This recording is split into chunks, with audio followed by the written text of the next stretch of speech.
विद्यार्थियों, कंप्यूटर की online video class में आप सबका स्वागत है। हम आज आपके बीच आपके पाठ्यक्रम का दूसरा पाठ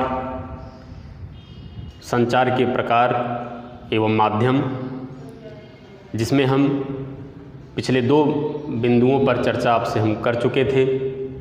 आज हमारा जो बिंदु है संचार माध्यम। संचार माध्यम का प्रयोग हम सूचना संचरण के लिए करते हैं। परिभाषा बनती है कि हम जब सूचना का संचार करने के लिए नेटवर्क का प्रयोग करते हैं तो उसे संचार माध्यम कहा जाता है। प्रिय विद्यार्थियों, भौतिक रूप से हम सूचना को संचरित करने के लिए, जब हम सूचना का संचार करते हैं तो उसके लिए हमें एक यंत्र से दूसरे यंत्र तक सूचना प्रेषित करनी होती है। अर्थात एक व्यक्ति दूसरे व्यक्ति को सूचना प्रेषित करता है, जो यंत्र के माध्यम से प्रेषित करता है और यंत्र के माध्यम से दूसरा व्यक्ति उसे प्राप्त करता है। तो इस प्रकार की जो संचार व्यवस्था है उसमें भौतिक रूप से हम नेटवर्क का प्रयोग करते हैं। नेटवर्क ही हमारा माध्यम होता है। वैसे तो आज के परिवेश में जैसे हम आप आमने सामने बैठकर बात कर रहे हैं तो हमारे आपके बीच में भी एक माध्यम है, वह है हवा। लेकिन भौतिक रूप से तो हवा जैसे माध्यम का प्रयोग तो किया नहीं जाएगा, भौतिक रूप से नेटवर्क का ही प्रयोग किया जाएगा। नेटवर्क को अभिगमित करना माने नेटवर्क का प्रयोग करना ही संचार माध्यम कहलाता है। जब हम किसी सूचना को एक यंत्र से दूसरे यंत्र तक भेजते हैं तो हम संचार माध्यम का प्रयोग करते हैं। आइए, हम 2 प्रकार के संचार माध्यम होते हैं, एक तार संचार माध्यम और दूसरा बेतार संचार माध्यम।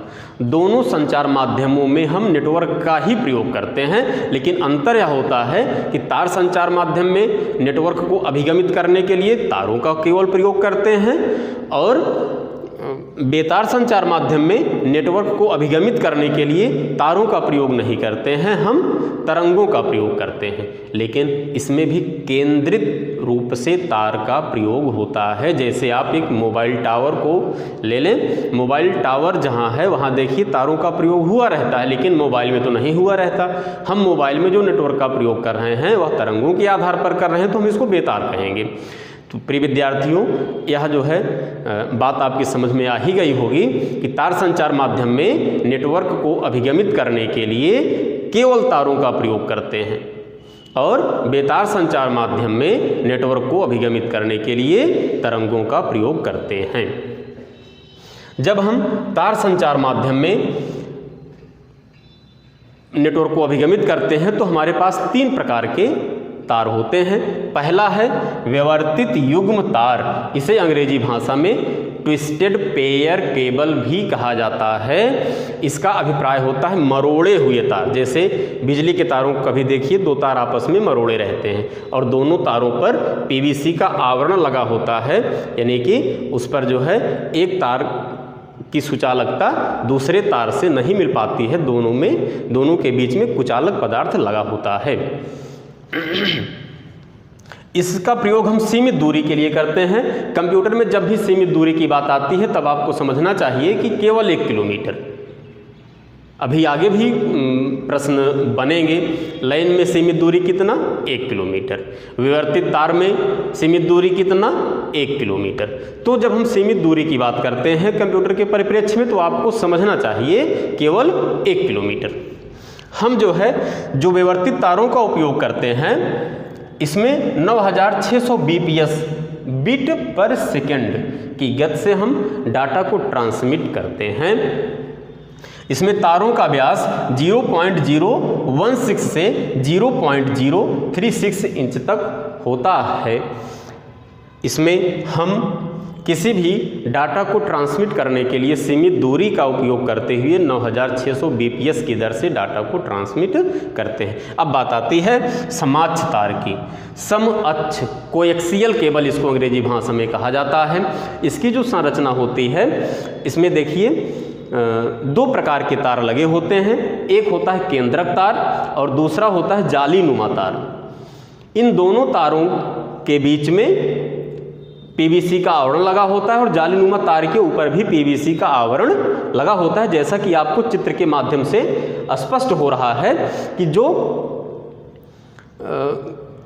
ग्रीन कलर में, लाइट ग्रीन कलर में आपका जो ये चित्र बना हुआ है, ये पीवीसी का आवरण प्रदर्शित कर रहा है। और केंद्रक तार, जालीनुमा तार लाइट ऑरेंज कलर में है। आप देख सकते हैं कि जो लाइट ऑरेंज कलर में है वह जो है तारों का प्रयोग है और जो लाइट ग्रीन कलर में है वह पीवीसी का आवरण है। तो एक केंद्रक तार होता है, इसके ऊपर पीवीसी का आवरण होता है, फिर उसके ऊपर जालीनुमा तार होता है, फिर उसके ऊपर पीवीसी का आवरण होता है। इन तारों का प्रयोग एनालॉग और डिजिटल दोनों रूपों में सूचना का संचार किया जाता है। मुख्य रूप से दूरभाष, केबल टीवी प्रसारण के लिए इसका प्रयोग किया जाता है। इसमें जो तारों का व्यास होता है 0.4 इंच से 1 इंच तक होता है। अब जो तार संचार माध्यम में सबसे महत्वपूर्ण तारों की बात आती है वह है प्रकाशिक तंतु तार। इसे अंग्रेजी भाषा में ऑप्टिकल फाइबर केबल भी कहा जाता है। यह सबसे सशक्त तार संचार माध्यम का उदाहरण है। इसमें हम डाटा को संचरित करने के लिए, सूचना का संचार करने के लिए कोई भौतिक सीमा निश्चित नहीं होती है। हम कितनी भी दूरी के लिए सूचना का संचार कर सकते हैं। इसमें किसी भी डाटा को पहले प्रकाश तरंगों में बदला जाता है, अर्थात इलेक्ट्रोमैग्नेटिक संकेत को प्रकाश तरंगों में बदलते हैं। हमारा डाटा केवल दो फॉर्म में होगा, एनालॉग और डिजिटल। एनालॉग और डिजिटल को ही इलेक्ट्रोमैग्नेटिक संकेत कहा जाता है। इलेक्ट्रोमैग्नेटिक संकेत को प्रकाशिक तंतु तार द्वारा प्रकाश में परिवर्तित करके उसे प्रेषित किया जाता है और आवश्यकता अनुसार प्राप्त किया जाता है। इसमें जो तारों का व्यास होता है 0.01 मिलीमीटर होता है, मतलब बहुत महीन महीन तार होते हैं जो फाइबर से, और इसमें कांच और प्लास्टिक एवं महीन रेशे से इसका निर्माण होता है। क्योंकि आप जानते हैं कि कांच में प्रकाश की गति सबसे अधिक होती है, इसलिए इन तारों का प्रयोग निर्माण करने में कांच का भी प्रयोग होता है। आप देख रहे हैं जो पतले पतले महीन रेशे तार हैं, बहुत रेशे इसमें जो है तारों के रूप में प्रयोग हुए हैं। हम अब बात करते हैं बेतार संचार माध्यम की। आज वर्तमान में तार संचार माध्यम का प्रयोग तो सीमित भले हो गया, लेकिन उपयोग में अभी भी बना हुआ है। आप इसका उदाहरण देख सकते हैं OFC केबल के रूप में। ऑप्टिकल फाइबर केबल का प्रयोग आज भी हो रहा है। ऐसा नहीं कि समाज तारों का प्रयोग कम हो गया, समाज तारों का प्रयोग आज भी हो रहा है। आप घर में जब DTH का प्रयोग करते हैं, डिश टीवी का प्रयोग करते हैं, तो उसमें समाज तारों का प्रयोग आज भी हो रहा है। उसके माध्यम से हमें प्रसारण आज भी मिल रहा है। हम संचार माध्यम के प्रकार में अगले प्रकार पर पहुंचते हैं, वह है बेतार संचार माध्यम। हमने आपसे चर्चा पहले ही मैं कर चुका हूं कि जो बेतार संचार माध्यम है, इसमें नेटवर्क को तरंगों के माध्यम से हम अभिगमित करते हैं। जो सबसे पहले हम रेडियो तरंग का उपयोग करते हैं, जिसकी आवृत्ति होती है, फ्रीक्वेंसी होती है 3 किलोहर्ट्ज से 1 गीगाहर्ट्ज तक। इसके बीच में हम जो हर्ट्ज का प्रयोग कर रहे हैं वे रेडियो तरंगे हैं। यह दो प्रकार की होती हैं, लघु तरंग, अति उच्च आवृत्ति की तरंग। लघु तरंग के अंतर्गत आप लोग उदाहरण के रूप में ले सकते हैं शॉर्ट वेव, मीडियम वेव। इसमें कुछ समस्याएं थी, क्योंकि बहुत दूरी के लिए इसमें संचार नहीं हो सकता था, कुछ बाधाएं आ जाती थी। दूरी बढ़ने के साथ साथ संचार में अस्पष्टता थोड़ा कम हो जाती थी। लेकिन FM अति उच्च आवृत्ति की तरंगें जो थी, इसमें संचार जो है स्पष्ट होता था, संचार की अस्पष्टता इसमें बनी होती थी। अब हम सूक्ष्म तरंग की बात करते हैं, जिनकी आवृत्ति 1 गीगाहर्ट्ज से 300 गीगाहर्ट्ज तक होती है। इसमें 2 प्रकार की तरंगों का प्रयोग किया जाता है, पार्थिव सूक्ष्म तरंग, कृत्रिम उपग्रह सूक्ष्म तरंग। जैसा कि आप देख रहे हैं, चित्र नीचे दोनों हमने बनाकर दिखाए हैं आपको। पार्थिव सूक्ष्म तरंग जो है यह 20 से 30 मील की दूरी के लिए प्रयोग किया जाता है। 20 से 30 मील की दूरी तक हम इससे जो है सुव्यवस्थित संचार को कर सकते हैं। ये देख रहे हैं, आपको डिश एंटीना जैसा लग रहा है, प्रिय विद्यार्थी वही है भी उसी का चित्र है। यह जो परवलयाकार होता है, इसमें हम 16 गीगाहर्ट्ज पर सेकंड की दर से सूचना का संचार कर सकते हैं। अब बात आती है कृत्रिम उपग्रह सूक्ष्म तरंग की। कृत्रिम उपग्रह सूक्ष्म तरंग आज के परिवेश में सबसे सशक्त उपग्रह सूक्ष्म तरंग के लिए प्रयुक्त हो रहा है। आप देखिए, कभी कभी कुछ सूचनाएं आती हैं तो यह कहा जाता है कि इसे सैटेलाइट के द्वारा लिया गया है। सैटेलाइट को ही उपग्रह कहा जाता है।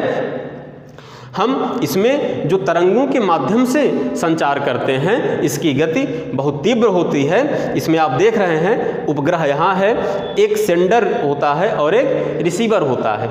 सेंडर जिस सूचना को भेजता है उसे अपलिंक कहा जाता है, और रिसीवर जिस सूचना को प्राप्त करता है उसे डाउनलिंक कहा जाता है।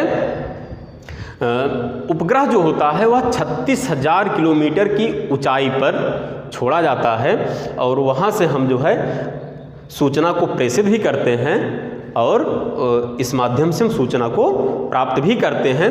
अब बात आती है बेतार संचार माध्यम में अवरक्त प्रकाश की। अवरक्त प्रकाश भी, जिसे अंग्रेजी भाषा में इंफ्रारेड कहा जाता है, वर्तमान में तो इसका प्रयोग बहुत कम हो रहा है। आप इसका प्रयोग बहुत कम देखे भी होंगे। इसके अतिरिक्त आप ब्लूटूथ का भी प्रयोग देख लिए होंगे। ब्लूटूथ माने pan network, personal area network. यह टोटल फ्री ऑफ कास्ट होता है। अगर हम एक विश्लेषण के रूप में कहें तो लैन लोकल एरिया नेटवर्क 100% तार संचार पर आधारित है। पैन पर्सनल एरिया नेटवर्क 100% बेतार पर आधारित है। अवरक्त प्रकाश, इसकी गति तो बहुत तीव्र होती है, 300 गीगाहर्ट्ज से 400 टेगाहर्ट्ज तक होती है। इसमें एक थोड़ी सी समस्या आती है। एक समस्या आती है कि यह जो है पारदर्शी नहीं होता है। इसके बीच में अगर कोई बाधा आ जाती है तो इसकी तरंगें उस बाधा को पार नहीं कर सकती हैं। इसलिए हम विश्लेषणात्मक तौर पर कह सकते हैं कि तार संचार माध्यम में आज वर्तमान में भी समाज तार का प्रयोग और प्रकाशिक तंतु तार का प्रयोग हो रहा है, और बेतार संचार माध्यम में सूक्ष्म तरंगों का वर्तमान में बहुत अधिक प्रयोग हो रहा है। प्रिय विद्यार्थियों, इस आधार पर बोर्ड परीक्षा पर आधारित जो प्रश्न पूछे जाते हैं कि बेतार संचार माध्यम क्या होता है, प्रकारों को उदाहरण सहित समझाइए।